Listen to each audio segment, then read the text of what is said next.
Who tells the story of the rise of the black man? Let me give you some stats. In 2001, when I was still in high school, there were more black men that were in prison than were in college. 15 years later, there were now 4 times the men in college than were in prison.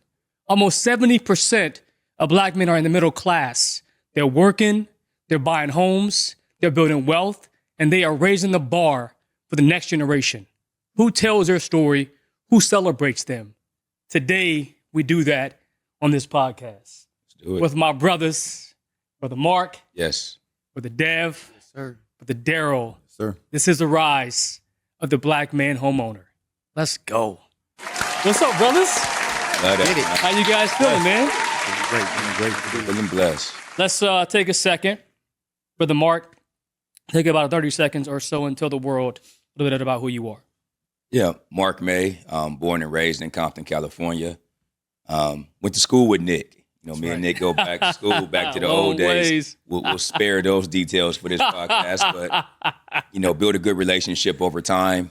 I'm now the CEO of a nonprofit organization that works in the inner city of Compton, Watts, Los Angeles. And, we empower youth programs by convening resources, bringing partners together to create access and opportunity for youth programs so we can elevate their impact, amplify their impact, and really communicate a new narrative. And a part of that narrative that we want to re-communicate is how our communities are rejuvenating the social contract between community and law enforcement by educating law enforcement officers that serve these communities about the communities that they serve, training them on youth development, relationship building, and then putting them in these youth programs to build organic relationships with the community. So we get back to humanizing each other, and really respect each other, give each other grace and empathy. So it's a purpose for me.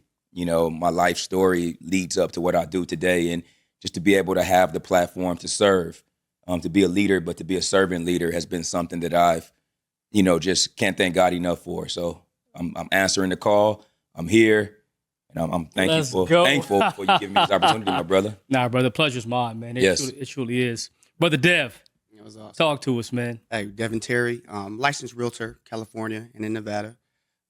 Like these guys, man, I know these two gentlemen right here across from me for like 20 years. Almost 20 years. now. Plus. Right, so lucky me, right? Lucky us. You lucky us. That's right. Been in the real estate industry licensed for about 5 years, but was involved for about a decade. Mother owned a couple of properties. My uncle was also a licensed commercial broker. I witnessed the equity gap, right? The gap between our society or our culture versus our others, right? What I truly believe is real estate is the ultimate gap filler.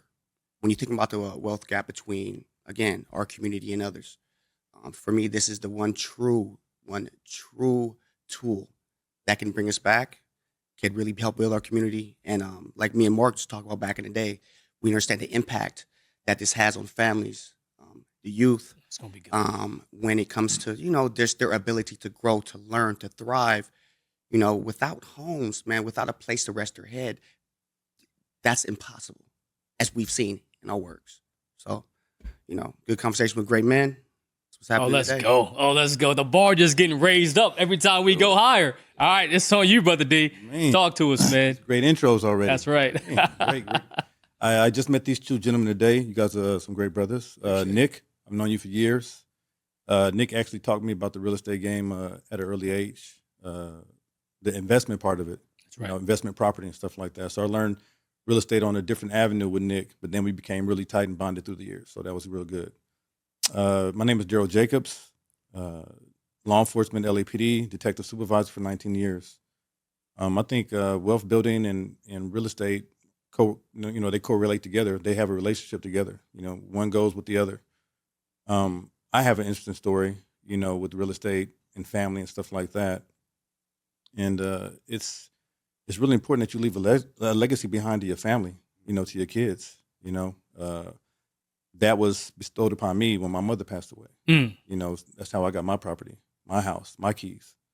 And there was a challenge with that when I had another family member trying to take my property. So I understood right away and getting the keys to the house from a family member is not it was a challenge in trying to keep my house too. I didn't understand things like probate court and stuff like that, and protecting your house, protecting your home. I had a relative coming after me for that, who was a close relative. This is my uncle who was related to my mother.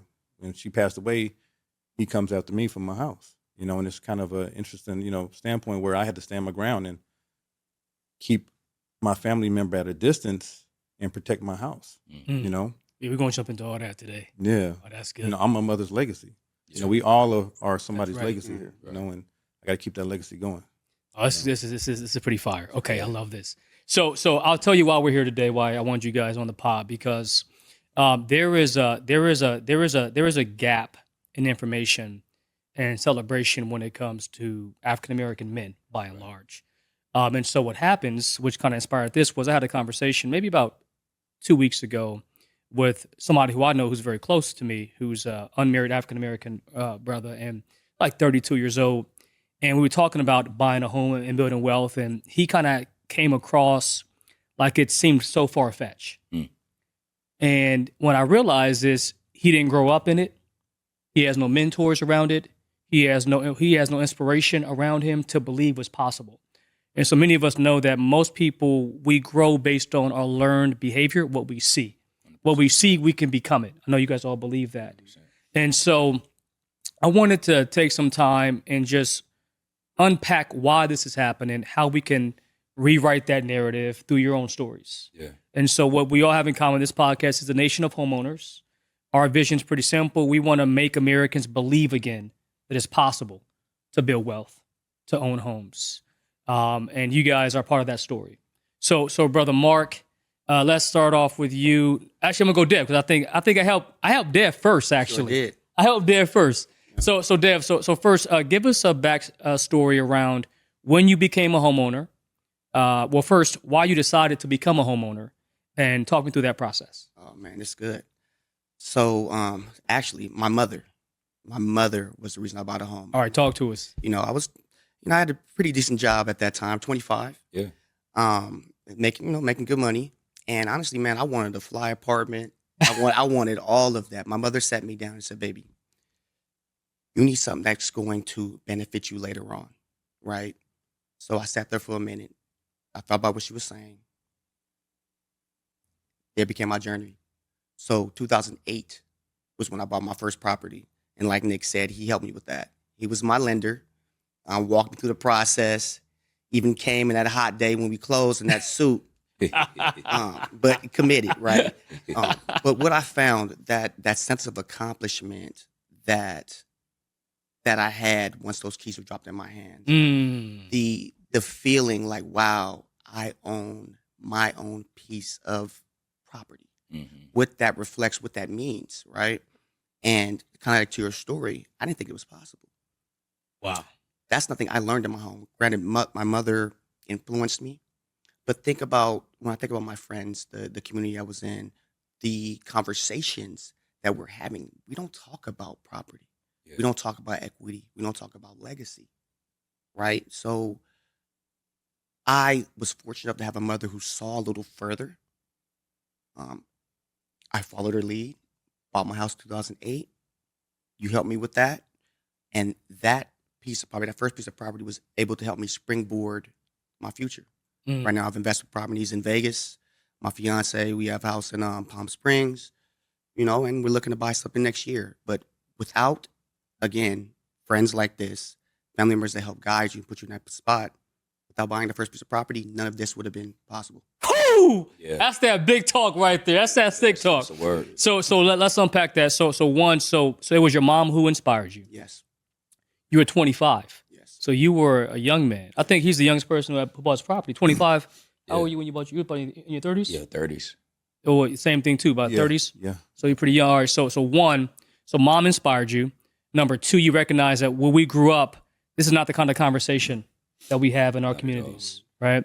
And then, so you bought that property, and that property became the springboard to buy other properties. Exactly. So you playing Monopoly in real life. In real life. The Parker brother, come on, baby, give me some, man. I love that. Point, though, I love that.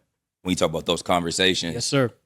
those weren't conversations we were having. You know, we was living in the dorms at the college, you know, and that was our first taste of being out of our parents' house. That's right. And to see Devin, I think, do that at 25, I think that's when the conversation started becoming a reality where we felt like this is actually for us. Devin set the bar for all of us in that sense because we were young. I think we were just ready to get out of college and look for an apartment because we had to go, and I didn't want to go back home to my parents' house. So it was like, you know, apartment where you at. But when Devin made that move, I think Devin doesn't realize that the move that he made, he instilled hope within so many of us to know that that was actually a possibility. Because to his point, we didn't have those conversations. We were in college talking about what apartment I'm about to go get and where I'm about to go after this. And like you said, the flyest apartment. But that was a move that I think he made that he doesn't realize how meaningful and impactful it was to those that were around him to really just let us know that we can do that.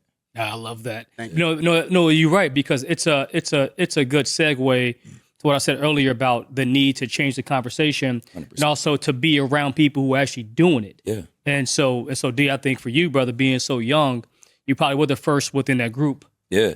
to take that step. Yeah. So we got to thank moms and then thank you for listening, dog, because obviously you gave us the hope that we could do it too, which is fantastic. So, okay, that's your beginning story. I love that. Now, Mark, for you, what was the motivating factor to buy your property, and how did you feel when you got them keys? Yeah, I think Devin and I and you, 20 plus years. I'm talking 17 years old, 16, 17 years old. You know, I'm over 40 now. That's right. You can do the math. Y'all can add that up, right? It's a long time. So we talk about the motivation, you know, to my point a little while ago, like there were several motivations, but I think the first motivation was my brother. You talk about not having those conversations and the mindset. We don't have those conversations because our mindset isn't to have those conversations. And if we're not having them, then we're not thinking that that's possible. So for me, it was, I didn't right out of college go and, you know, be able to get a home right out. It took me some years. So I started to rent. And I think after a while of renting, you start to realize and you start to do the math on what you're renting. And you're like, man, I could have put that into property. But I think the scary thing about property is like, man, I ain't got all that money up front to do this and do that, because I think it's a misconception around that to where, to be honest, it's more likely that you can do it than you can't do it. But because our minds become programmed in a certain space, and because, just be honest, I had to mature, I had to grow up, I had to prioritize how I was spending my money. I had to become disciplined with spending my money. Financial literacy and all those things wasn't something, you know, money burned a hole in my pocket at a young age. Like, you know, I'm working a couple jobs and I finally got a good job where I'm making some good money. And I'm like, man, I need this, I need that, I need multiple cars. Like, I mean, and it was, I just had to grow. I had to grow and really realize that the life that I was living didn't matter. It wasn't about everybody else. It was about me. So when with the motivation also came, my grandparents still have a home in Compton to this day, the only home that I know. But I think the way that our grandparents got it was a lot different than where times are today. And I knew I didn't want to go back home there. So I rented an apartment. And then after a while of just living in this space where I had a pretty good deal, I was able to save a lot of money. You know, another thing that I think affects us, just to keep it 100. Please, that's all we hear. We get into college and we put ourselves in so much debt because of college. And college is great. College have springboarded my career. But because money was such a thing that I sought after, I took out student loans that I didn't necessarily need to pay for college. The student loans that I took out was to fund my habits. You know what I mean? And what happened was, it wasn't grants, them was loans. You got to pay that back. You know, so now you can't even really save the way that you want to save, because the money that you're making is going to bills, going to rent, but also to this. So it's like we put ourselves behind the 8 ball early, not even knowing it, because we're so in the moment.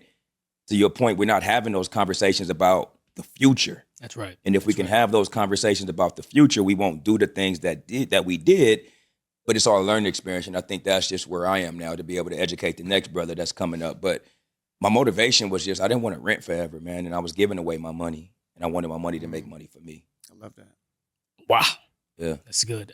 Matter of fact, I was talking to somebody else 2 weeks ago, and we said it's easier to take out $100,000 loan for college than it is to take out $10,000 to start a business. Mm-hmm. Correct. Wow. Said it again. It's easier to get $100,000 for college than it is for $10,000 to get a loan to start a business. Unpack that, Nick, because I think that's right. deep, bro. No, 100%. I mean, like think about that for a second. We have created generations who are burdened by debt. Mm-hmm. When a kid turns 25, they start their life on average with $5,000 in the bank and $50,000 in student loan debt. And most people don't pay off that debt until 25 to 30 years. Later. You go through your entire life and you can't pay. You can file bankruptcy and not remove that student loan out of your obligations. That's wild. So there's an entire system. Now, I think if we unpack it, I think what we'll see is say, okay, if you look at what sparked that idea, you got to go back to 1945. Okay. It's August 2nd, 1945. Japan surrenders and we win World War II. Mm-hmm. Right. Now, as the rest of the world had to rebuild, we had to change the actual skill set from job factories to like managerial class without this country. And so you had to take people out of trades into more like intellectual leaders, managers. And the way to do that was to educate an entire society. That was the framework. So you see from the last 4 generations, every generation has more people going to college, right?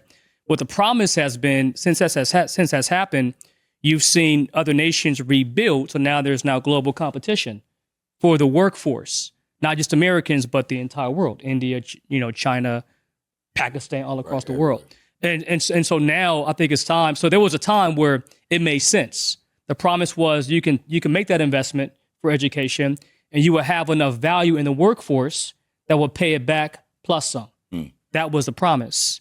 Well, now if you take a step back and just measure the results, you can say it's now time to underwrite a new promise, because now individuals are going into a workforce where now you have AI, for example, as a competitor for that cognitive skill set. Mm-hmm. They can do it for you faster, cheaper, better. Right? And so now if you're going to school, matter of fact, I saw a study on this, Georgetown University, 2017. They looked at who goes to college based on race and what degrees they get, right? And so what you see, for example, is African Americans, if you use that as a case study, we go to college, but we go and get the degrees that have the lowest value in the marketplace, right? And so nobody tells them to go to like, for example, if you can look at this data and you can say, okay, on the other side, you can see Asian Americans, and many of them go to school. I just took Lexi, so my daughter's at UC. By the way, I got a freshman. It's crazy. Man. Freshman. Can y'all believe that, bro? I remember we was freshmen. That's what I was saying. That's what I was thinking. hey, she now goes by Lexi G. Oh wow, that's dope. Oh my gosh.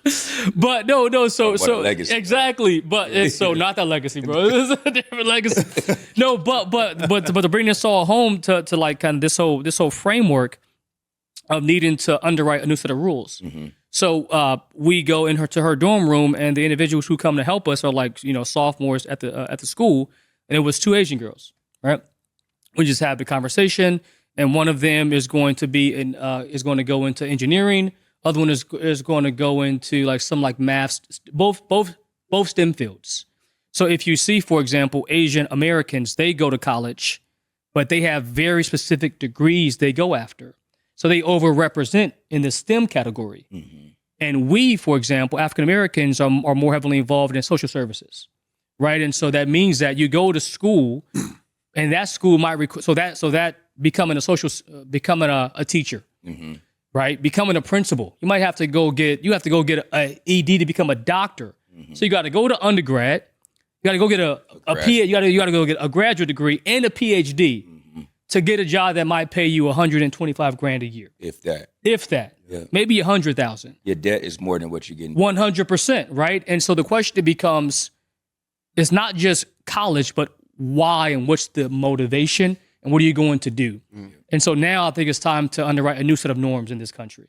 But I think to that point, we're at that space now because college for many people is going to become the reason why they can't achieve that dream. Yes. Because they're burdened by that debt. Right. I can't tell you how many times we've seen people. Matter of fact, I'll tell you the story quickly.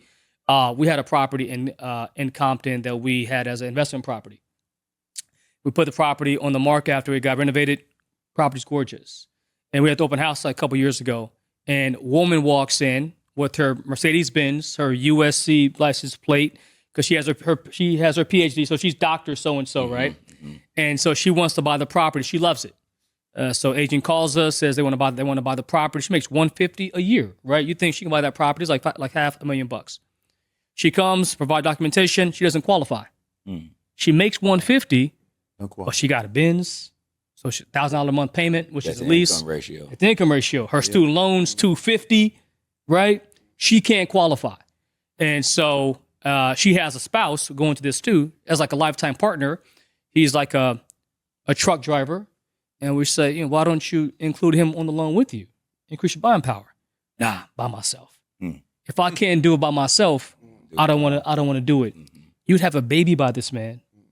You would live your life with this man, but you won't buy a home with this man? What is that? Right. So she doesn't qualify. 2 weeks later, we have another open house. Another family walks in, Hispanic family.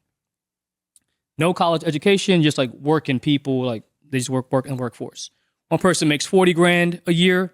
They can't buy it, but they got a cousin who makes 60. And their sister makes 50. Collectively, Right. they could buy that property. Yep. They bought that property, closed escrow in like 17 days. That was, I think, 2000, maybe 21, 22. That property's increased in value by $200,000. Crazy. Right? Wow. But it speaks to these barriers that were in that doctor's way to try to build wealth. And student loan was that gap. And so now we just, it's 100%. But ultimately, that's the context. So that's the motivation. That's what guided us. And I want to come back to that in a second. Okay. But D, so tell me for you, this is different because you, in fact, were a legacy. Your mother had a property that was passed down by her mother. So give us that story about the legacy of your property. Yeah, so, my grandma passed the property down to my mom. She passed it down to me. But before that, I kind of grew up in a split household. Okay, like Dad, mom. Okay. Yeah, mom and dad, never married, they were cool, had a cordial relationship, great parenting for me, thank God, So growing up in Compton was it was a different, thing, like you get those negative connotations. Black man, you're going to be a drug dealer, a hustler, or homeless or something like that, or a gangster. We didn't have like, things of aspirations of doctor, lawyer, dentist, or in law enforcement or something like that. So my mom instilled those ideologies in me and that teachings into me very hard at a young age. My dad was a successful chiropractor, had his own business and everything like that. He had the big house back in the day, the house that I wanted. My dream house. Pops had that. I wanted that. He had the party life. He had all that stuff that I wanted. But my mom was the one who had that single family residence for years and years. My dad kind of moved around from house to house. I said to myself, I need to get out and do my own thing. I tried it. Me and my brother went and got a house out in Norco, North Corona, California. Yep. We got the keys to the house, but didn't realize that you needed the credit, the income to keep that going. So we had the keys without the knowledge, without the experience, without the money. So it was something where we had to take a step back, kind of get up out of that household, give the keys back to his family member, and then kind of do stuff. I had to build myself back up. Wait, did you rent that property or did you guys buy it? We were given the house. Okay, got got opportunity to see if we can do this on our own. Got you. And didn't succeed at it so much, But it did teach us, like this is what we need. We need to level up and get to a certain point in life where we can acquire these things and have these nice things for ourselves. Got you. Ultimately get my own house. So I did return back to the house. Over a period of time, my mother, she got sick. She got ill. So with her disease and stuff like that, and when she went to the hospital, she never came back out. So I knew at some point that this was going to become my little kingdom here. This is going to be my little legacy building situation. So my mom, told me like, this is yours, before she passed away. This is going to be your house, protect it. Like I said, right after that, maybe a week or so after my mom passed away and we had the memorial service and stuff like that, I have a family member, going around telling my neighbors, that's my house. Mm-hmm. I'm coming to get that house. I'm like, why is he all of a sudden coming after me now? This is a family member close to me, somebody I loved my whole life. Like, why does he want this property? And, I understand, my grandmother was, his mother at some point. So he feels entitled to this property. And, he went through some tough things in his life to where he was losing another house that he had. So this was an opportunity for him to try to take something back that he felt was his for whatever reason. So I had to fight. I had to lawyer up and learn about probate court and stuff like that. And I had to, learn about, just did I have a trust? Did I have things in place? My mom didn't have certain things in place for me. So to make it easy for me once she passed away, that I was going to have this house. There were some challenges with that. So I had to learn all of these things after she passed away because we never talked about the stuff when she was alive. Got it. Okay. Never. Okay. So this is interesting because one thing I think a lot about is even around our own homes, in the kitchen table, we don't talk about money, finance, wealth. So a lot of times we learn kind of on the fly. We'll learn kind of doing the process. From your case, did mom talk to you about like money, saving, budgeting when you were growing up? No, that wasn't a table conversation. Okay. But what I could say is that if I was aware enough, I would have understood that that's the way she moves. Okay, got it. So mom was showing it, she just wasn't saying it. Yes. Got yes. it. Okay. Now, as I reflect back on her life, now my mother's a millionaire. Got you. Very diligent with her money, her finances, but she didn't speak it to me. But as I reflect, she's been living that same life. Wait, did mom win the lottery? No, mom just knows how to stack. Interesting. She knows how to stack. She knows how to spend smartly. She doesn't do anything she doesn't need to do. Very disciplined. But 100%. Very disciplined, but she is a millionaire. By the way, I actually love that. There's a stat on this. So the average millionaire today in this country is 62 years old, right? And their average annual income is 125, which means that most people never make $1 million who are worth $1 million. Right. Please. My mother's 62. That's crazy, right? My mother's 62. Oh, really? I had no clue, by the way. Okay. She's as far as salary, it's about that 150. So you hit it right on the head, bro.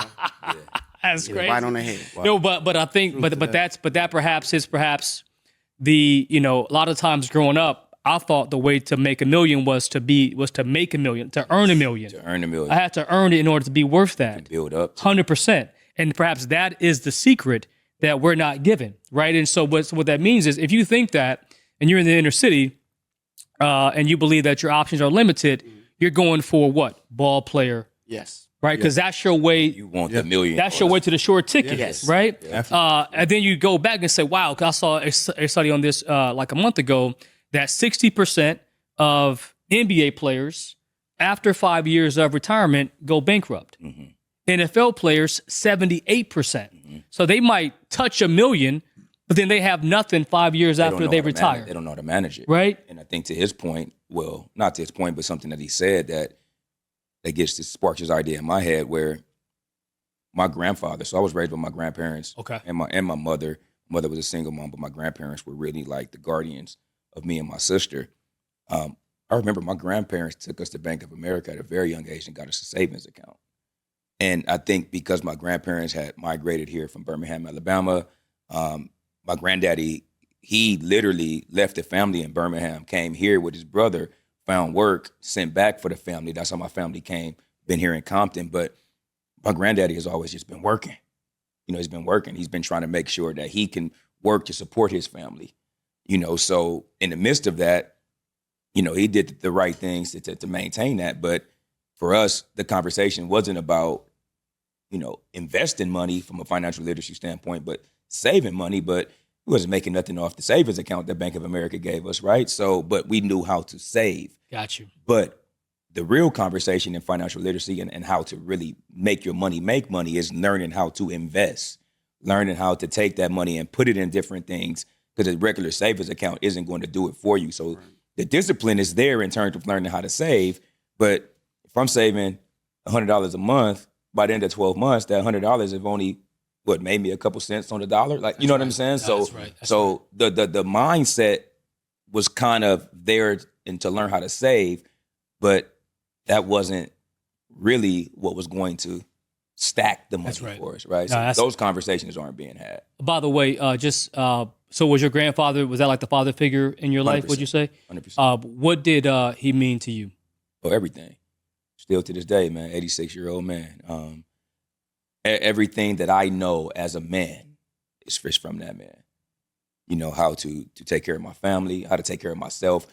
My granddaddy always told me, like, this is one of the things that I keep in my mind. He said, man, you start making money, at the end of the day, he told me two things. You'll never move into a home with a woman that can put you out. And he said, you always need to have at least $10,000 in your bank account. Like, those were two things that he always told me. So, like, I lived by that. Got you. All my life. So, like, if I didn't have 10, I'm like, I got to get another job because I got to get to that 10. I just have to keep it there and I can't touch it, right? But think about this. $10,000 just sitting there for years. Imagine if we had different conversations where $10,000 could have been sitting there but doing something for me. 100%. No, that's and that was his lack of education and financial literacy to that level, but there was a foundation that, you know, he passed on. So. You know what? By the way, I love that because the way that I see that through my own lens is every generation has to pass the baton to go to go forward. Yep. And I think that your grandfather gave you a great gift, which is discipline to keep some that you make for yourself, right? Because all that you earn is some of yours to keep. That's a principle in life, right? And so if your grandfather gave you that discipline to understand storeholder wealth is yours, then now it's about just finding a different vehicle for it to grow, right? But that's the beauty, because the truth is, like, I didn't have, so my grandfather, I would say, was the most consistent man in my life, you know, Billy Jameson, and he just passed away at 85. So respect for your pops to still be kicking and screaming, man. That's respect. And I'll tell you about my grandfather quickly. It's 2 years ago he passed away, man. So he's from Fort Worth, Texas, and 4 months before he passed, one of those like proud black men who don't tell you when he's sick. You never know. So he ended up passing away from cancer, and it became terminal by the time we found out he even had it. But so he passed away in August. In May, that's how tough this dude is. In May, for his birthday, 85, we go bowling. He threw a strike. This dude threw a strike, man. So he's a stroke too. 85, sick. 85, yeah. But he just keep it to himself, right? You can never show weakness. And we go into that one next. But I'll tell you why that matters, because the way I framed that in my own mind is my grandfather was born in 1939, right? Wow. And when he was 9 years old, he tells this story. I didn't know until later on in his life, but he longed for his father. His name was Talmadge. Talmadge is a name that the son who went into his ministry. So my grandfather's a minister. He has one son who went into ministry, also named Talmadge. So he gave his father's name to his son, Talmadge, even though he had 5 sons. But at 9 years old, he's trying to spend time with his father, who is a taxi driver. And he wants to spend so much time with him. One day he sneaks in the back of his car because he doesn't want his father to leave. And, you know, he picks up someone on the corner. He sees his 9-year-old boy in the back, and he's like, "What are you doing?" And then Talmadge is like, "What are you doing, son?" "Dad, I want to spend time with you." He said, "Boy, I'm going to take you back to your mom. I'll see you later." He did come back for many years. So he went many years as an orphan without family, having to take and fend for himself. So he was trying to survive. And then my father, whose name I carry, Anthony, when he was 10 years old, his father leaves the home, and he tells the story. He just did this poetry event, which is incredible, a few months ago. And he said that what his father told him was, "Son, always keep a second woman." At 10. Told this to this boy. Wow. Now, my grandfather, his name was Leo. He ended up passing away. He was actually murdered in the jungles. And so my dad Anthony didn't have his father to raise him. And then when I was 10 years old, I found out Anthony was not my natural father, which really shook me to my core. And now I have my son.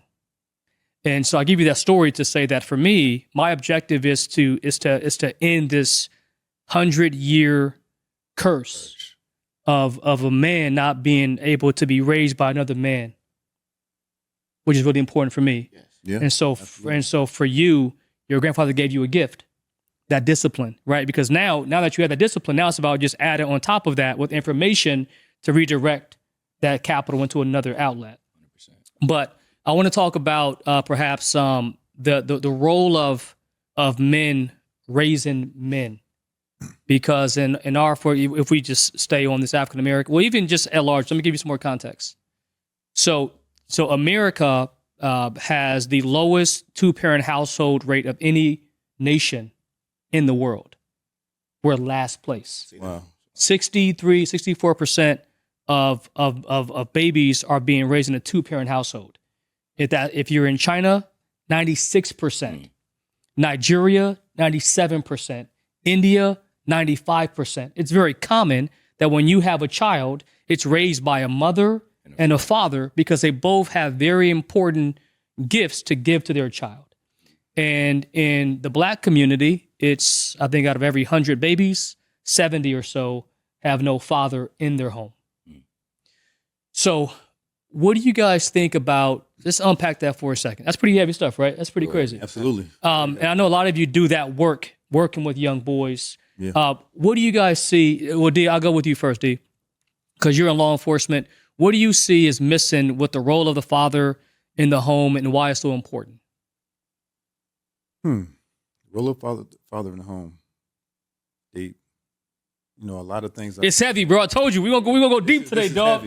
This is heavy. Wait, but just for context. Just for context. Okay. America, 63%.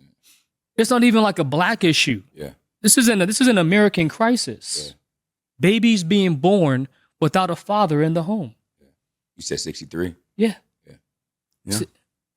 And if you have the facts, Solomon, you can pull up the fact. You can pull it up. You can go to Pew Research and put in like if you enter what percent of babies are born in a two-parent household in America, it'll pop up. But D, for your side, why is it so in important? my experience, a lot of the households that I encountered in law enforcement were single-parent households, but without the father for the most part. Mothers has 1, 2, 3, 4 kids, raising kids on her own. Father's absent. He's out hustling in the streets or doing, different things, but not being a father to these kids. And it's important. I think it's very important to mentor kids. To, just because I don't have kids myself now, but I can mentor kids. I can be a difference and have an impact in somebody's life. These kids that grew up in my neighborhood, to show them like, man, you can come out of Compton. You can be successful. You can do something with your life. You can be somebody, be something to these people and for the people, and I'm big on paying it back. I try to learn something new every day and I try to teach people something. But one thing I have to do is pay it forward and pay it back and give back to my community when I get the opportunity. Yeah. Super important. I think it's, I love what you said. And I'll share it from just my personal experience or thoughts. But then I want to challenge us to go a little bit deeper, if we may, with something else that I want to propose to the group to see what your thoughts are. For me, my mom was a single mom. I'm 40 plus years old. I've never met my father a day in my life. Same. That haunted me as a kid. I played sports. I used to go to practice, and I would get upset with my friends when I would see their dads out throwing the football with them, picking them up for practice, taking us to practice. And I had anger issues as a child because I didn't really even know where it was coming from. But when I look back at my life now as an adult male and start to like pay attention to those moments, I can connect what was happening to me. My grandfather is a stand-up man because even though he knew he couldn't replace my actual biological father, he made sure that I had that male figure in my life. And then my uncles, who were my mom's brothers, 3 of them, You know, they all played their role. I had the uncle who was a serious uncle. I had the uncle who was the playful uncle. I had the uncle that made sure I was fresh. Like I had those men. So I pulled from all of those men that made me who I am today, but there's still a void because I always yearned for my biological father.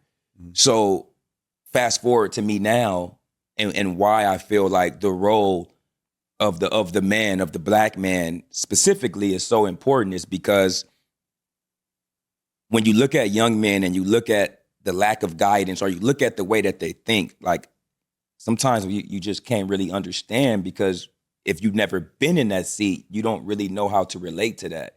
And for me, I thank God every day for delivering me from something that deep because now when I look at my life and see purpose, I realize that God, you were teaching me something way back then because you wanted me to be here for people today in ways that I couldn't even think of back then. So I credit God and I credit God for just allowing me to, and I thank God for allowing me to see what it is he was doing. To really, that's what gives me like everything I need today to be there, to mentor these young men, to be a figure, not to replace their father, but to be someone that they can look up to, that they can call on, that they can trust, that they can feel safe around. Because when you think about us, when we see the example of a man growing up in the inner city, you know, granted, there are those, my grandfather's your grand, there are those men, but when you look at the culture, whether it be hip hop, whether it be movies, whatever it is, we see, whether it be the gang culture, and you talk about money, and we see things that are glorified. And when they're glorified, we're programmed to think that that's where we supposed to be. But not to go too far on that, this is what I want to bring back to you guys in the role or the absence of the black man in these inner cities. Yeah. What are you guys' thoughts about the systemic barriers that play a huge factor into that because black men are being locked up, black men are being taken off the streets, maybe for crimes, rightfully so, right? But do these crimes merit taking the father and the men away for long periods of time to where now when they get reinserted back into society, they don't know how to be like, I just really want to know you guys' thoughts about that. Like, do you think that plays a role in it as well? I think that plays a great role. And I want to reiterate when we talked about lack of a male in the household, right? I read this fantastic book. I'm not going to say the name, right? But what I've learned, especially for us, like, so my father was just absent. Remember at 15, I needed a mentor. So I looked toward the streets. I started getting in trouble. Not really trouble, I didn't get caught, but I was in the streets at 15. My sole purpose was I was looking for that guidance, right? But as I got older, I realized that running the streets, looking for that guidance, my father being absent, I never learned how to be a man. 1. 2, as I got older, I started to understand that my perspective, because I was raised by only women, was a very female-coded perspective. How I received information, how I acted, my interaction with other people, whether it was argumentative or whatever it was, I acted like my mother. Now, as a young man growing up, especially in the neighborhood, we battle with identity, right? Are we tough? Are we this? Are we that? You act like a bee. All these types of things, right? Which is why we're really, really triggering. But once I read that book, I realized that the masculinity or lack of masculinity, it's because we don't have those examples, right? So when you get 40, 35, 37, 42, you can look back at yourself, look back and realize like, okay, these relationships, right? Because I've, dated a lot of women. But I realized you that. had to laugh at that. Hey, I'm looking at y'all. I'm getting married, y'all. I'm getting married real soon. Congrats. Congratulations. Thank you. That's respect. But what I understood is that the way I interpreted the world was through a woman's eyes. And as a man, you battle with that because you don't quite understand what is the disconnect, right? I am this, I am male, but I'm receiving this information and it's not correlating, especially when I'm with other men who have been raised by men. What is it that I'm missing? But I realized that is it. So as I got older, you surround yourself with other men, people who are strong to help you see the inequities or the disabilities that I may have, right? So that's my take. And for me, that's what I understood that I felt I was lacking, right? So I made a concerned effort Yeah. to put myself around men who were strong, who held me accountable, because a lot of us miss that, the accountability. And without that, you really can't move forward because you blame everyone for all your mistakes.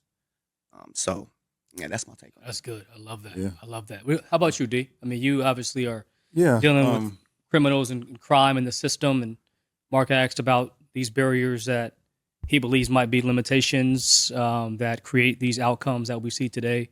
What are your thoughts about that? No, I strongly agree because some of the kids that are absent without father are due to that father being a street hustler, or he grew up in a gang or some kind of systemic type of environment where he was forced into it, or just thought that this was the life I'm going to live and this is what I'm choosing to do.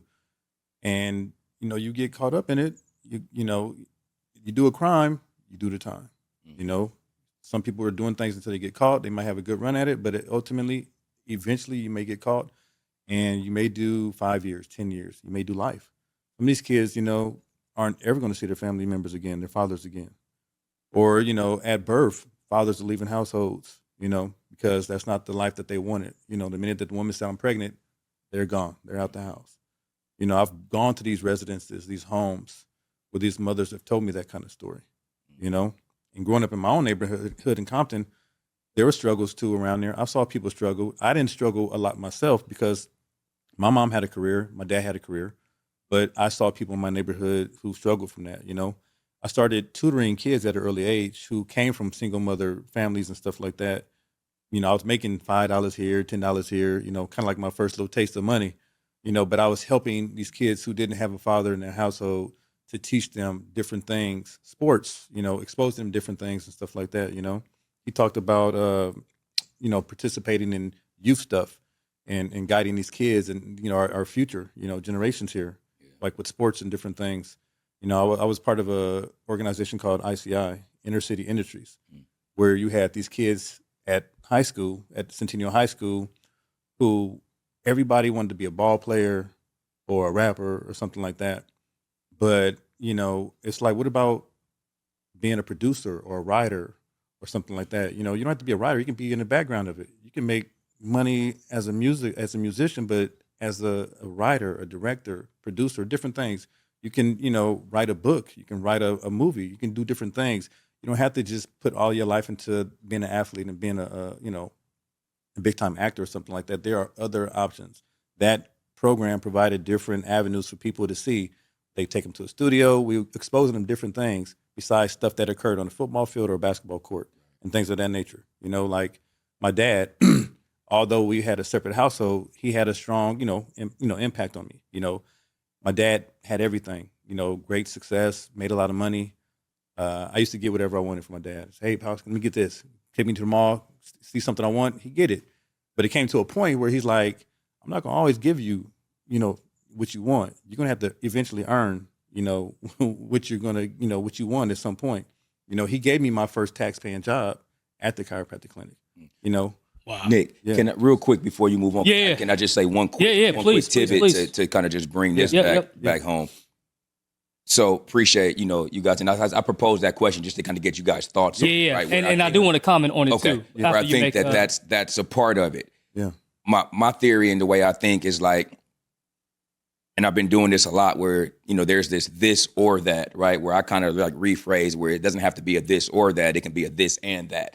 So I try to apply that to just things. So I want to apply it to that really quick where that is part of it, which is why I brought it up. I think that's the real issue. I think that's something that we, as a culture have to figure out, and how to overcome, which is why I do a lot of the work that I do in that space. But on the same token, I just want to be clear. Please, I wanna be blunt. come on, man. Go ahead. That's not an excuse for men that is out here that is not affected by that to step up and be the example, be the change that we want to see. It's too many of us that are available, that are on the sidelines, Come on, man. not correcting these behaviors, not mentoring in the space, glorifying all of these lifestyles that have got our young men into those spaces. We got to be honest with ourselves. And you talked about accountability. It's time for all men to be accountable for their actions. Like, you know what, my kids, man, the kids that I work with, and I'll be honest, yeah, I've used profanity. I use profanity, like, right? Like, when I'm around them kids, man, they ain't never heard me say a cuss word.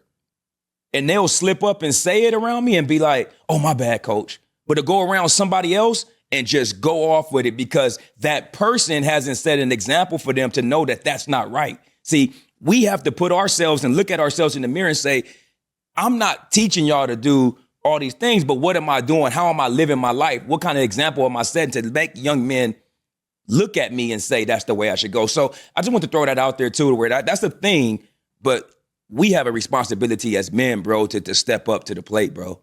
I'm just being honest. No. By the way, this is a bar. Absolutely. Bar. Yeah, spitting. Hey, they spitting bars right now. Is it? No. But this is good. And by the way, I'm gonna reserve my comment for time now because you just that this and that was really powerful. To bring that within some perspective. So about a year ago, I went to go have a breakfast with some buddies of mine, and some guys I've known for college for a very long time. And one of them, we were talking, and they have a family of 3, and him and his wife are having a hard time. Okay, and we're talking. It's like maybe 7 guys here, all married, different places, and he's like, "Yeah, I don't think I'm going to be able to deal with this much longer. You know, it's just too much." He was saying it was too much, and he was laying out the marriage, laying out his grievances. He was going to split up the home. It was just too much. So they're talking. And I go last because I want to see the perspective of everybody else in the room. And other brothers, these are professional men. You know, these are like good, these are good professional, educated men. And they're like, oh, no, I feel you. Like validating, affirming this SHI. And so at the end, I look at these guys. I say, listen, to my brother, I said, if you do that, that is an act of a coward. If you do this and break up your family, knowing that you didn't have a father in your life, your grandfather wasn't there for your father, your kids are still babies. That problem is not a problem. You're quitting because you're a quitter. Yeah. And if you do that, I don't respect you. If I don't respect you, we can't be friends. Yeah, we got to check each other, man. Yeah. That was in that group. Yeah. What do I mean by that? To your point, and by the way, from the a young man without his father, even though you might have uncles, and like you hit me so hard because I'm with you 100%. The whole part about the systemic framing, I want to touch that too. I'll do that at a different time but your this and that was so powerful. I think that is the answer. Is there has to be a standard. Right. It's not live and let live. It's I'm a man of honor. Mm-hmm. There's a gentleman's code we have to live by. And if you don't live by that, I can't respect that. Yeah. And I think that if we were to build a culture that said, this is how we operate. We are men of God. We are God-fearing men. We are leaders. We're protectors. We're providers. We have emotional connection too with our wives, our women, and our kids. And we don't run from our problems because just like your grandfather, he taught you the discipline that you can take to now go invest and build wealth. But we got to be a benchmark for the future. 100%. And so to that end, I think that we have to get really committed to who we are and be able to stand on that. I don't accept no coward ass behavior because now you leave it. Maybe about 9 years ago, I went to go have dinner with my uncle who's out in Atlanta. He's a pastor. And he said, Nick, the role of a father, the role of a man is to defeat your own monsters so your kids don't have to defeat theirs and yours. Mm-hmm. So we're passing down generations of demons that now I got to carry. At what point do you just fucking break it? Yeah. And be like, you know what? I got my own problems. Yeah. But my granddad passed it on to me. My dad passed it on to me. Everybody is running from responsibility. Yeah. And so now, like you said, now all of a sudden I'm 8, 9. I saw my dad leave. And I go back to my dad who raised me, who I love tremendously. Now as a man, I recognize how powerful he was to take me knowing I was not his. But growing up, I needed my natural father, right? But he tells this story, and I say it out loud because he said it when he did his old poetry event a few months ago. But he's had other extramarital affairs, and he's had babies, by them, because in his mind, he's still that 10-year-old boy who was told at 10, always keep a second woman. It's like your granddad said, always keep 10 grand, right? Like these you get programmed. Right. You don't even, so now it's hard because young people, they begin to develop their sense of self by 10. Right. And so your understanding of the world happens when you are a child. So as an adult, you're trying to either reinforce that person who was programmed or trying to break it. Yeah. So we're all trying to be some version of our little boys. And some don't even think it's wrong. That's what I'm saying. Normalized. That's what I'm saying. Yeah. But now, if you can normalize it and if you can glorify it, we talk about this too. Even me and Natalie, you guys know Nat. My wife, we've been together since college. But when I first had Alexis, who's our oldest, Lexi G. Lexi G. What's up, baby? When we had Lexi G, I went to go her father, because she grew up with a mother and a father. They've been married 30 some odd 40 years. And I'm in and her father's from Baltimore, so he's like a strong brother, and her mom is from El Salvador. And he comes to when we first have Lexi, we go to have breakfast at the Denny's in Carson. Denny's right there by the Carson Mall. Yeah. And so because he drove out from Riverside to come see me after he found out we were having a baby. He said, "What are your plans with my daughter?" And at that time, I don't like a man trying to check me. Because my dad didn't check. My dad wasn't there. I don't like authority figures. Right. Yeah. Right. But really, I'm masking the pain that my dad was never there to check me as a man. Right. What did you do? Yeah. What did you do? So he looked at me and he's a grown man. I'm like, I look at this dude like, in my mind. Right. And I'm like, you're coming to me foul. Right. And I'm like, I don't have no plans. Because in my mind, at 21, 22, my role, if I can financially take care of my child through child support, be there on the weekends, I'm a dad. Right. That's my programming. Absolutely. And so, but in my mind, I didn't think about marriage. I didn't think about, showing up as an example every single day in my kids' lives. If I would have had multiple, because I didn't know. Every man who I knew had multiple baby mothers, right? My brother and I have different fathers. So it's normalized. Look, that's how things are. No, it's not. Right. That is a backwards ass way of thinking and living. There has to come a point in time that was we actually right. 100%. He was right. That's what I'm saying. He was 100. So now I love this man. Yeah. I love this man. You know what I'm saying? Now, respect. 100%. Now Lexus had her, she had her first boyfriend. Right, that's the whole thing we talk about in a second. Right, so she has her first boyfriend, and thank you, brother. Yeah. God, big with me, God. But the first thing when he wanted, I said, it's funny because I thought about Mr. Smith. That's her father, and I said, have him call me. And then when that kid called me, so they've been together now almost 2 years, and they went in high school. I said, what are your plans? The same thing he asked me about his daughter, Right. I asked about mine. Good than you. Yeah. Programming. And so I think if anything, we could at least be able to stand on that Yes. Absolutely. and say, however things were, here's the big picture.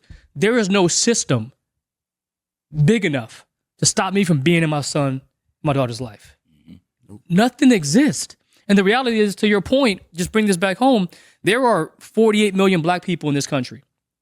So say 50% are men and women. That's 24 million each, right? So they say 24 million black men in this country. I think right now there's maybe less than 1 million possibly in prison, maybe less than that. 700,000, I think, is the benchmark.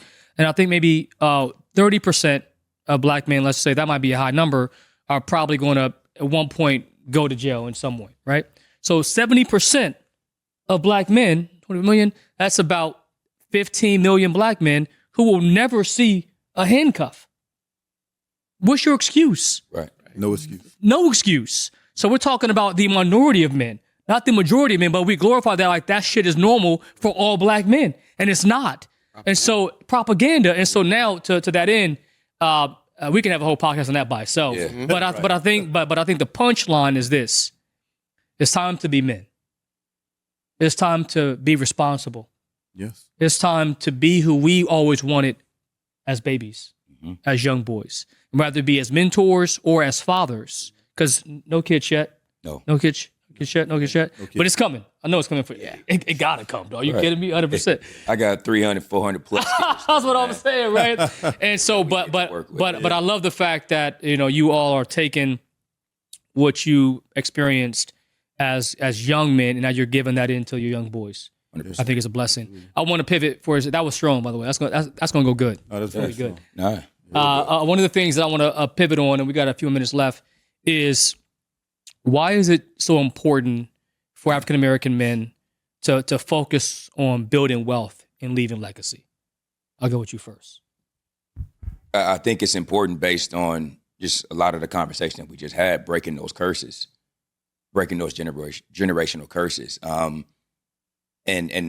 going back to the word legacy, leaving a legacy.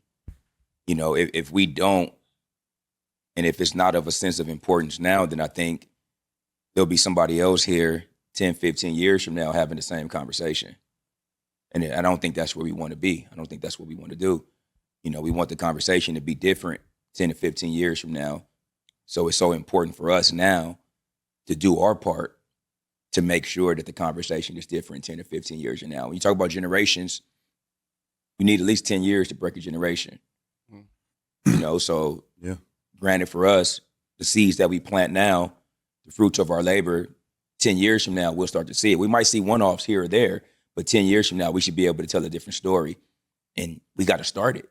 And I think that's why it's so important, because wealth is a lot of things. Wealth could be finances, but wealth is also knowledge. And I think that's something that if we really want to see wealth from a financial standpoint, we have to have a wealth of knowledge, and we have to educate ourselves, and we have to educate each other so we can achieve those goals that we know we want to accomplish, but also that we know we can accomplish. That would be my take on that. Love that. How about you, Dev?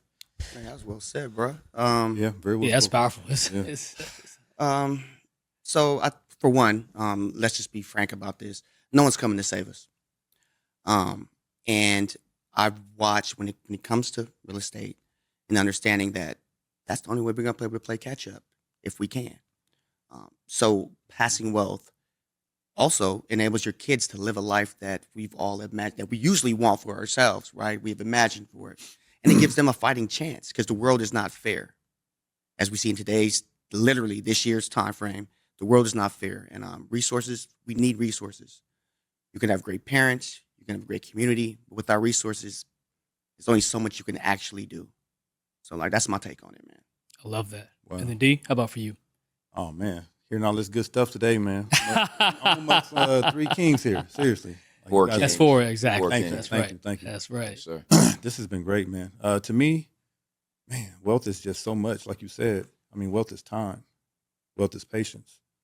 It's not I learned my lessons in understanding that wealth is not a sprint, it's a marathon. We want the cars, we everything we're trying to acquire is depreciating value. Nobody's teaching us about the house and that home that's going to, increase that value and increase your life and everything. It's important to me. I think today we've done a lot of wealth building today here. A lot of good points here. I watched Boys in the Hood back in 1991. And one of the most important things in that movie Was Furious. Yes, 100%. and it Lawrence struck me Fishburne, because I'm man, from Compton, and I'm 100%. like, they in Compton. But the point that he made when he was in Compton was about the gentrification, real estate, all of that stuff. And you see the gangbangers coming up on the front grass and all that stuff. And you see the old man, the neighbor, talking about it's you guys' reason why this property value is down and all that kind of stuff. And I didn't understand that stuff until I watched that movie maybe another two times. Everybody talks about the girl in front of the Volkswagen or the alley. He getting shot by the red, guy in the red car. It's the biggest Missed part. the biggest part. Understanding that, I said, man, that was such a strong point. And to understand that Lawrence Fishburne Lawrence Fishburne was in his 20s when he did Boys in the Hood. Wow. Yeah. He was That's in crazy. that game and that knowledge. I was like, man, just telling everybody that stuff. And I was like, wow, I had to ask my mama questions about that. Not the first time. It was just like an exciting movie, right? But the second time and third time, I'm like, what is gentrification? I want is to say this something to really that. stuff? Yeah. Please. Absolutely. I didn't even think about that till right now. Yeah. I watched the movie. A lot of Hey, times. come on. Yeah, I didn't even Oh, yeah. think about That's that. because that normalized stuff that we talked about, the girl in front of the Volkswagen, Yes. the alley scene. Yeah. You know, we Can she sit drive there. a stick? The You know, hood we part. still got one the brother party, left. Yeah. You know, we quote everything Yeah. in the movie, but The one that matters the most. That key point. Yes. Yeah, absolutely. I do want to say something that I believe Please. that you guys really were referring to. That Mark actually is. I'm learning from this man. Delayed gratification. Yep. Most of us come from a place of lack, right? So you get a little bit of money. What we do? Buying Jordans, buying rims, buying chains. Yep, cars. Don't mind this one right now. I work for this one. But all those things. it's nice, by the way. Thank Very you, brothers. nice. But delayed gratification is not a negative thing. I've learned that item that you want right now, those Camaros, those everything we bought, it was going to be there later.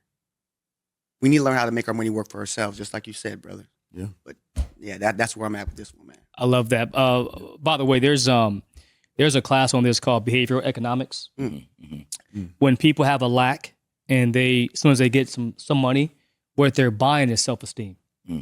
Ooh. Wow. Ooh. The Jordans is, I mean something. Yes. The car is, I feel I'm validated. Yes. It's Yes. valuable. Right. It makes you feel I made valuable. it. 100%. Have you ever read the book? And can I say books and stuff? Yeah, of course. Yeah. Oh. When I start working, and being from, Compton, grandparents, great grandmother living in Watts, working in Watts all those years. The principal at the school where I first started as an educator, first thing that she made everybody do was read this book by Ruby Kane. It was called Understanding Poverty. And it was essentially designed, it was a framework, and it was essentially designed to kind of like help people who might not have been from this community, or really, if you were, to kind of understand the different levels of community where you might think that you're here, but there's so many levels deeper and higher. But it goes to your point, exactly what you said. There was a part in the book that spoke to exactly what you just said about, like, when you get to your point, when you get this money, you're not thinking about saving this money. You're not thinking about investing this money. You're thinking about, there's a lack of this. I need to fill that right now. And I'm about to go buy. We're not paying this bill this month, but we having a big birthday party for our 5-year-old child who would never remember this birthday party down the line, but we're about to go way out. Right, you know what I mean? Yep. But it was really getting you to understand a mindset. It was a program. It was a mindset that we can throw stones and point fingers at people who do that, but until you really understand why they do that, I think that's a whole nother conversation. No, 100%. That's oh man, this is Man. Solomon. This should be 2-hour podcast, man. But we got That's a few minutes. We got a few minutes left. Got a couple minutes. No, I just want to say quickly to that end to think about this for a second. You mentioned poverty. 1940, black Americans, 87% live below the poverty line. Almost 90%. Do you know in America at that time who was the most married of all races in America? Probably black people. Blacks. Black people. Yeah. Poverty did not break up the 2-parent household in 1940. What happened is the question. Yeah. figure it out. Another podcast we talk about that. Yeah, That absolutely. took place. Where you going with this? Because please. question for you, Yes. because you helped me get my first home, Yes. and I remember that call that I made to you because at first I was dealing with someone else, and it was dealing with someone else, and I remember I made good money. I didn't have my debt to income ratio was not bad. I had a good credit score, and I remember dealing with someone, and I only got approved for a very low amount that I didn't think was fair. And I remember making the phone call to you, like, why haven't I called Nick? And why am I even working with this person? I remember calling you, Ask the same question. What's going on, dude? What the hell is your problem? and then, but how do you speak to this? Because I think this is also something that prevents us from being homeowners, is because when I went to you, you put the same information in, the same everything. It was more than double my approval amount.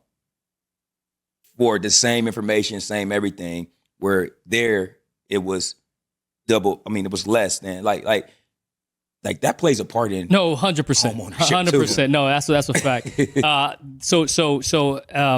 As a mortgage executive, as a mortgage banker, the way mortgages work as a business model, it's really two things. It's leads and loss mitigation, right? Which is leads and risk. And so every lender has different risk tolerance that they underwrite. It's called overlays. And so, for example, if you go to a bank, if a bank, for example, has a business model that has checking accounts, savings accounts, auto loans, commercial loans, credit card loans, then mortgage might be one of their many streams of income. And so they might have lower risk to offset the other business products that they actually need to offset other risk factors. Got it. And so there are some times because every loan is only good if you pay it back on time, right? Every single month. And so what you see is that different credit scores, different down payments, you can forecast. Matter of fact, FHA, they produce a report every month that shows you how loans are performing based on credit score.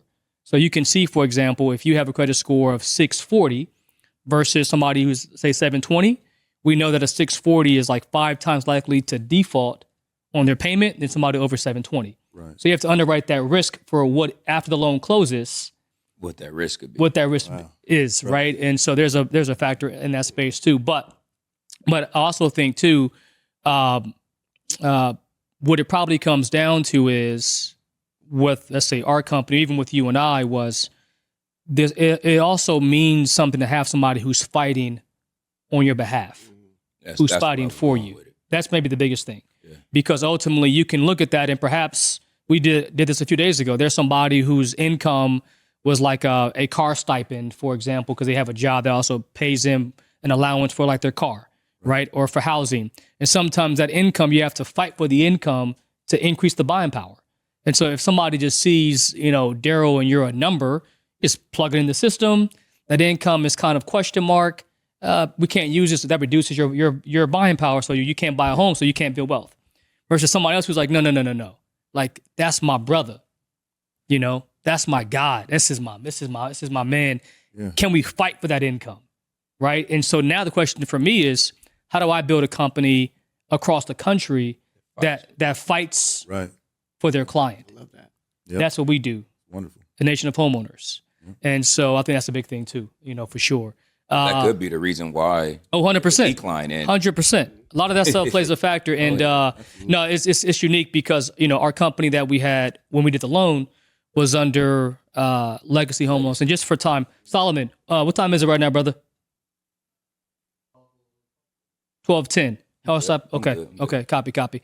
Okay. By the way, if we did do this, he can just cut it off. So if we wanted to do something again, it's not a problem. All right. I'm back to it.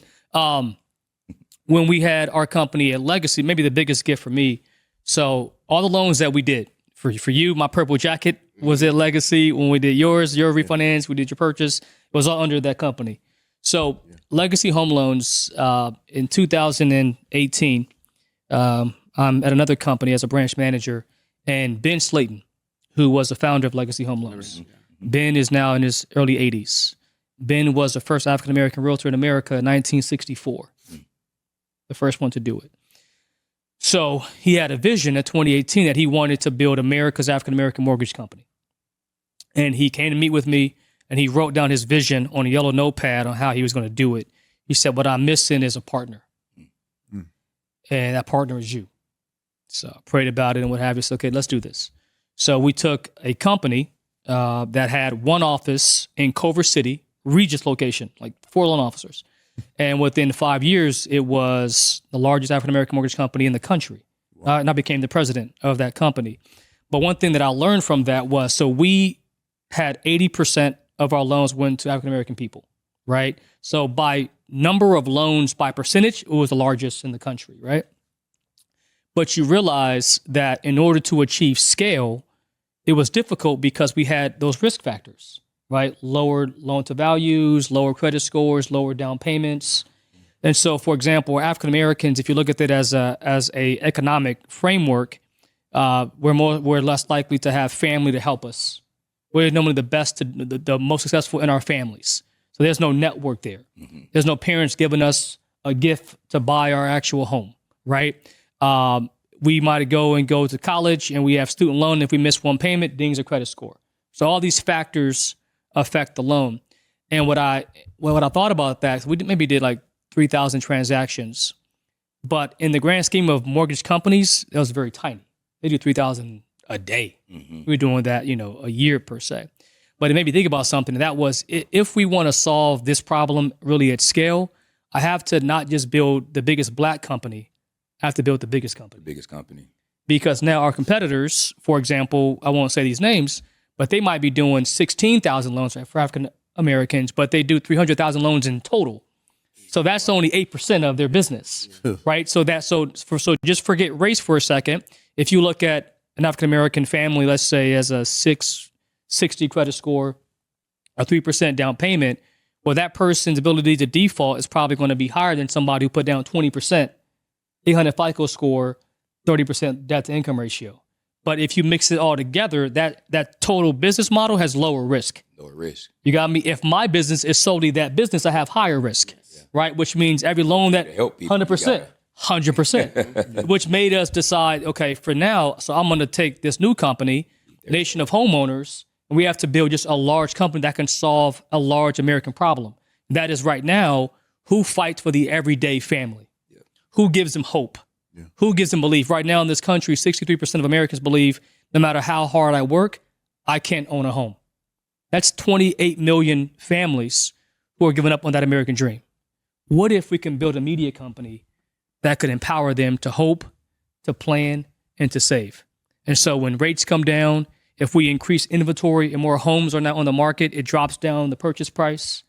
Now when that time comes, you're ready. You don't miss the opportunity. That's our vision. You got me? But I couldn't have gotten here without looking at 7 years doing that, thinking like, why are we still small? We're small because we're playing in a different kind of game. Yep. 100%. Playing a different game. And so we got to play a new game. And that's what we do, man. Checkers. That part. Hey, That part. hey, That part. cornhole. That part. Cornhole. Oh, we played cornhole at the office. We sure did. 100%, man. All right. Last few things. But by the way, guys, this has been incredible. This has been good. Absolutely. Me too. So just a few more things. One, there was a young man. I'm making up this name, pseudonym. His name is Jamal. It's Jamal. It's Jason. He's watching this. Jason's 28. He's 29. He's thinking about, owning a home. He's thinking about, because he wants stability. He wants to build wealth too, but he thinks it's not possible. He thinks that he can't do it. D, with you first, I'm going to go around. What do you say to Jason, to Jamal, to make him believe it's possible, to plan in so when that time comes, he'll be ready? Save. Like these guys were talking about spending. Save your money. Save your money. Watch your credit, build your credit. If you have a job now and you're looking for that career, just be a little patient. Stack up over time, stack your money up. Be wise, make very good choices. Don't get the Benz, don't get the BMW, don't get the Range Rover. Get you a little Honda, get you a little Tesla, something like that. Save up, be wise with your spending. Love that. Now we got some time, so I'm gonna push back, because Jason and Jamal is like, if I push the Honda, ain't nobody checking for me, right? They only check for me if I got the Range Rover. You know what I'm saying? I can only be validated in my pool of options if I'm flossing, right? And so obviously want the wealth, but at the same time too, I'm trying to get checked for as well. And a Honda, ain't nobody checking for that. It's a mindset thing, though. Yeah. Okay. Unpack that. Tell us. Because that was my way of thinking at one point in time, which is why we did what we did with cars. But I don't think I believed in myself the way I believe in myself now. So I think to Jason and Jamal, to push back on you, Please. we got to start believing in ourselves. We got to start believing that we are enough. And it don't matter what I got on the outside. It matters what I got on the inside. And I think that's a problem with our Jasons and Jamals, is that we don't validate them enough for them to believe that they are enough. And that's a us problem. True. That's the us problem. The Range Rover and all of that, is nice. love yours. You know what I'm saying? But Yeah, facts. delayed gratification that Devin talked about, 100%. um, 100%. discipline. You know, at the end of the day, is it about what everybody think about you, or is it about what you know about you? That's the pushback I would give to you. Because ain't nothing wrong. I was even gonna tell him, like, when you say like Lil Honda, why I gotta be a Lil Honda? You know what I mean? Or Lil Tesla, I gotta be the Lil Tesla. You know what I'm saying? But to my point, like that's the way that we think, and that's the way that we talk things. So when you start talking things like that, we believe that the Honda's a little Honda. Right. You know what I mean? So I wish I would have knew that back then, or thought that way back then, because I probably would be stacked up way more than I am now because of Absolutely. the way I looked at things. You know what I mean? Oh, that's strong. That would be my pushback to that, but not to No. I love that. I love that. Absolutely. I love that. Nah, that's about you, good D? stuff, bro. So first I'm gonna say is that, man, Jamal, Jason, that range, that Benz, it's gonna come, bro. Don't worry about it. It's gonna come. Yeah. Maybe get you a Lexus. Don't get a little Honda. But no, seriously though. Well, first I'm gonna say is do it. You can do it. Period. Don't worry about what happened in the past. Don't worry what your parents did. Don't worry what your friends' parents did. You can do it. Third, call Nick. Call Nick. And I'm saying that to say is that you need to start the conversation. Like I said, I'm an agent, so I deal with a lot of people who don't think they can do it. So call us. Call us. That's right. But you have to have the conversation. You have to have the conversation. Once you do a professional who can kind of write this out, I promise you, I've seen so many times people, they look at the paperwork that we're talking and they're like, wow, I did not know. That I did not know is sprung on me so many times. I'm like, have the conversation. Don't be afraid of what it could look like. Yeah. Just start. No, I Just love start. that. Please. No, I was going to just add, because my first thing was a pushback. Yeah. My answer to the question now is knowledge is power, man. Mm. And we run away from the boring stuff. What I mean by that is that Jason and Jamal, educate yourselves. If they want to hide something from you, they'll put it in the book. It's a true statement. Read books. Get a kiss. That's right. Ask questions. We don't ask questions. Maybe we don't ask questions because we don't have people that we can trust to ask those questions. But read books, man. Like get your knowledge game up. And sometimes that might mean I'm not going out with the homies tonight because I'm gonna sit back and I'm gonna read to learn about some things that I need to learn about to springboard my future. We got to be okay with that. And I think the only way we got to demonstrate it from us. But we also have to encourage our Jason and Jamal's to read, and maybe it's us handing them a book to read. Maybe they don't know what books to read. Yeah. I think you said it before, Mark. Make purpose popular, right? Make purpose popular, man. And that's it's okay to be smart. You could be smart to be fly. Yeah. That will be my answer, Nick. Brothers, I'm honored. This has been an incredible conversation. 100%. Yes, sir. One, I have a personal relationship with all of you. And so I'll tell you guys, I'm proud of the men that you are, the leaders that you are, soon to be husband. Give me some, baby. Respect. Yeah. That's a bar right there. That's right. One more time for them. One more time. That's a bar. I love that. I think this conversation is going to impact. I think it's going to heal some people. It's going to empower some people.